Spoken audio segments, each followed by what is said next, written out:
Students, आज question number 10 discuss करेंगे director of the company के अंडर कंपनीज एक्ट 2017 में मर्केंटाइल लॉ पार्ट 4 को क्वेश्चन नंबर 10 इसको ज़रा डिस्कस करते हैं। सबसे पहले क्वेश्चन को देखेंगे, क्वेश्चन किस तरीके से आता है। डायरेक्टर ऑफ द कंपनी में 2 से 3 डिफरेंट क्वेश्चन आते हैं। इसमें just director of the company के बारे में क्वेश्चन आता है कि डिस्क्राइब करें law relating to the qualification, उसकी बताएं, method of appointment, power, duties and the removal of the company's director. फिर समटाइम्स क्वेश्चन यूँ भी आता है, who is the director of the company and what are the powers and responsibilities and how the office of directors of a company falls vacant।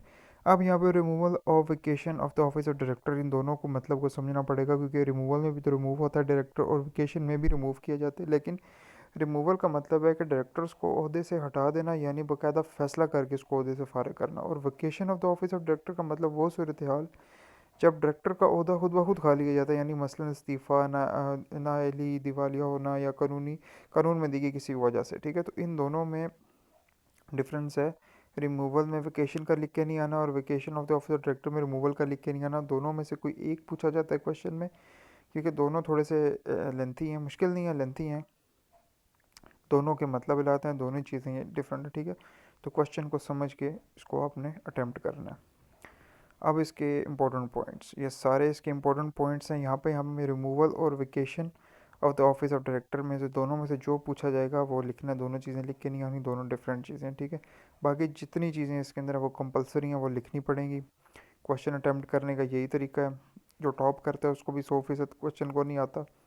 ठीक है, question attempt करने का तरीका होता है। ये मेरे अपने पर्सनल नोट्स हैं, इसी तरीके से हमने लॉ के एग्ज़ाम दिए हैं और वही मैं आगे आपको वीडियोज़ बना के अपने ये नोट्स में स्लाइड्स में प्रोवाइड करता हूँ। ठीक है, अब इसको ज़रा डिस्कस करते हैं। अब इंट्रोडक्शन क्या है जी। डायरेक्टर जो है जी इंपॉर्टेंट ऑफिसर है, वो मैनेजेस द कंपनी को फेस करता है। डायरेक्टर मेक की डिसीजन करता है, गाइड करता है कंपनी पॉलिसीज़ को and act in the best interest of the company करता है जी। Every company must have the board of directors होते हैं टू इंश्योर करते हैं smooth running and legal compliance. अब इसके रेलिवेंट प्रोविजंस वही जो क्वेश्चन में जो जो चीज़ें पूछी होंगी वो सारे relevant provision section 225, 53, 54, 61, 63, 171 of the companies act deals with the director of the company. ठीक हो गया, ये उसकी बेसिक हो गई। आगे इसकी डेफिनेशन क्या है, सेक्शन 225 में ऑफ द कंपनीज एक्ट 2017 में डायरेक्टर की डेफिनेशन दी है। Directors means any person occupying the position of the director by whether name called. ठीक है, is called director of a company.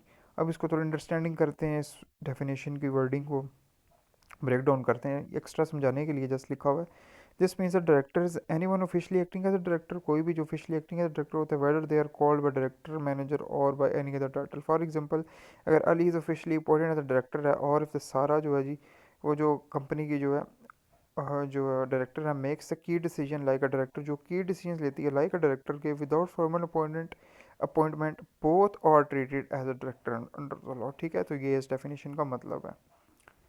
अब क्वालिफिकेशन ऑफ डायरेक्टर्स के हैं कंपनी से 2017 में, a director must possess the following qualification, यानी whole time director who is employ of the company, a chief executive हो, the person must not be minor unsound mind ना हो जी, ना ही माइनर हो, the person must not be disqualified by law और bankrupt भी ना हो, जिसकी क्वालिफिकेशन ऑफ द डायरेक्टर आ जाती है। अब अपॉइंटमेंट ऑफ द डायरेक्टर क्या है जी, अंदर कंपनी से 2017 directors are imported by the share holders of the company and its annual general meeting AGM। ठीक है, शॉर्ट फॉर्म इसकी। Sometimes directors elected by other directors, कभी कभी director selected by other directors होते हैं of the company and those other directors are the member of the board of directors. ये हो गया इसकी अपॉइंटमेंट ऑफ डायरेक्टर। अब डिस्ट्रिक्शन या डिस्क्वालिफिकेशन ऑफ डायरेक्टर्स, ठीक है, the following persons can not be appointed as a director अगर if he is a minor or unsound mind, if he is a bankrupt or disqualified by law, if he is been convicted of the offense involving moral wrongdoings or fraud में। ठीक है, ये इसकी disqualification है of director की। अब number of directors under section 154, तो following are the minimum number of directors हैं जी। ए सिंगल मेंबर कंपनी, ये मैंने हाईलाइट किया हुआ है कि सिंगल है, पब्लिक है, प्राइवेट है या जो भी कंपनी, ताकि उसको पढ़ने में और उसको सुनने में आसानी हो जाए। यानी single member company must have at least one director. Every other private company must have not less than two directors. Directors of a listed public company must have not less than 7 directors. Directors of unlisted public company must have not less than 3 directors. ठीक है, ये number of directors हो गए company में. Of terms of office under section 161, the appointment of the directors is made of the term of 3 years है and they may be reappointed for the subsequent terms में. अब power of directors क्या है जी, next heading आपने देनी. The power to manage the affairs of the company and make the decisions on the behalf of the company, ठीक है. The power to appoint officers of the company including chief executive officer, CEO and EFO, ठीक है. The power to issue shares and borrow money on behalf of the company. थोड़ा सा ये lengthy हो जाएगा ये क्वेश्चन, लेकिन बोर नहीं होना, सारी चीज़ें इंपॉर्टेंट हैं और इस क्वेश्चन की ये सारी चीज़ें आपको समझनी पड़ेंगी तभी जाके क्वेश्चन अटेम्प्ट होगा. थोड़ी सी लेंथी वीडियो चली जाएगी लेकिन घबराना नहीं है. आगे हैं जी ड्यूटीज़ और रिस्पॉन्सिबिलिटीज़ ऑफ डायरेक्टर. ये भी आपने लिखनी है कि फॉलोइंग ड्यूटीज़ और रिस्पॉन्सिबिलिटी ऑफ डायरेक्टर हैं, यानी acting in the best interest of the company और शेयर होल्डर्स की ये इनकी ड्यूटीज़ हैं जी. एक्सरसाइज करते हैं जी due cares in careful hard work and skills in the performance of the duties में इंश्योरिंग दैट द कंपनीज जो है जी वो ओपेज करे, फॉलो करे with the relevant laws and regulations and preparing and presenting the financial statement of the company to the share holders. ठीक है, ये इनकी ड्यूटीज़ हैं, ये रिस्पॉन्सिबिलिटीज़ ऑफ द डायरेक्टर्स के हैं. अब different between removal and vacation of office of director. इससे पहले हम रिमूवल ऑफ डायरेक्टर और vacation of office of directors को पढ़ेंगे. इससे पहले मैंने इन दोनों के मीनिंग उनको थोड़ा थोड़ा मैंने डिफ़ाइन किया हुआ है. ठीक है, रिमूवल तो मैंने बता दिया किसी ओहदे से हटाने को रिमूवल कहते हैं, और वेकेशन जब खुद बखुद ही वो डायरेक्टर का होता है जो खाली हो जाए, यानी इस्तीफ़ा देना है देना. तो इन दोनों को जस्ट आपने रीड आउट कर लेना है, उसके बाद आपको रिमूवल और vacation of office of director समझ आएगा. अब आगे हेडिंग देनी है. अगर removal of office of director आ जाए तो अंडर सेक्शन 163 में the following situation can cause the removal of director. ठीक है, इसमें रेजोल्यूशन फॉर रिमूवल और व्हेन रेजोल्यूशन फेल, तो ये दोनों इसमें पॉइंट इसके अंदर आते हैं. सेक्शन 163 में ये दोनों लिख के आने हैं. अब resolution for removal under section 163 a company में resolution general meeting to remove a director appointment under section 157, 161 and 162 elected in a manner provided for the section 159. तो इन सेक्शन के अंदर है कि रेजोल्यूशन जो है जनरल मीटिंग का वो तो किया जाता है टू रिमूव अ डायरेक्टर. अब सच दैट जो जितने सेक्शन यहाँ पे लिखे हैं इनको आपने वन वन लाइन में इसको इसकी हेडिंग बता देनी है कि ये डील्स किसके साथ कर रहे हैं, ताकि जब आप लिखोगे तो आगे जब चेक करने वाले ये भी तो देखे ना कि इनका मतलब क्या क्या है. सच दैट सेक्शन 157 डील करता है first director in term and there term, and 161 deal करता है term office of director. 62 deal करता है the fresh election of director, और सेक्शन 159 डील करता है the procedure for election of director. ठीक है, जस्ट इतना ही यहाँ पे ये लिख के आना है कि इनको सेक्शंस जो है ये डील्स किस किस को करते हैं, तो उसमें रिमूवल रेजोल्यूशन फॉर रिमूवल हो जाता है. अब when resolution fails under 160 section 163 of the Companies Act 2017, resolution for removal of director shall not be considered passed if the worst cost against it are equal to the or more than the limit given below.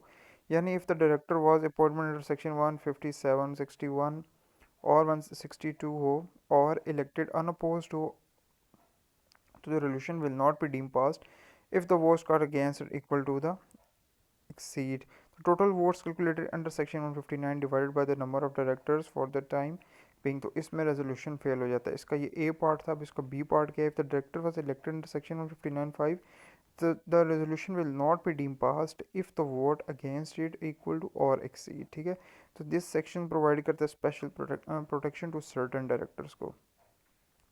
अब vacation of office of director, ये देखे removal और vacation दोनों different है, तो जो पूछा जाएगा क्वेश्चन में उसी को एक्सप्लेन करके आना. ठीक है, ज़्यादा लेंथी नहीं जाना क्योंकि बाकी क्वेश्चन भी अटैम्प्ट करने होंगे, और 35 या 25 मिनट्स भी आप एक क्वेश्चन पे लगाते हो तो 3 घंटे में आपने 5 क्वेश्चन करने होते हैं. टाइम भी साथ साथ मैनेज करना है. एक क्वेश्चन पे सारी आपने जान नहीं मार देनी, बाकी क्वेश्चन के लिए भी आपने टाइम निकालना है.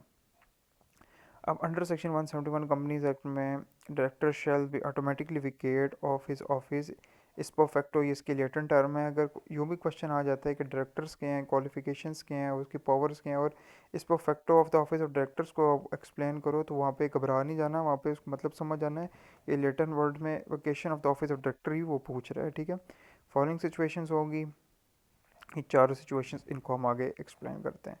यानी ineligibility to be appointed as a director. Under section 171(1)(a) states that if the directors become disqualified or ineligible under section 153, he must be vacate his office immediately, such that section 153 deal करता है जी with the principal restriction disqualification of the certain persons to become a director. Example है, अगर director become insolvent हो जाए, he ceases to be director, ठीक है, वो vacate of the office उसका हो जाएगा. Absence from the board meeting. Second है absence from the board meeting, यानी सेक्शन 171(1)(b स्टेट करता है जी if a director absent himself from the 3 consecutive board meeting में वो एब्सेंट होता है without the obtaining the leave और absence, his office is vacated. Third है जी holding office of profit without approval.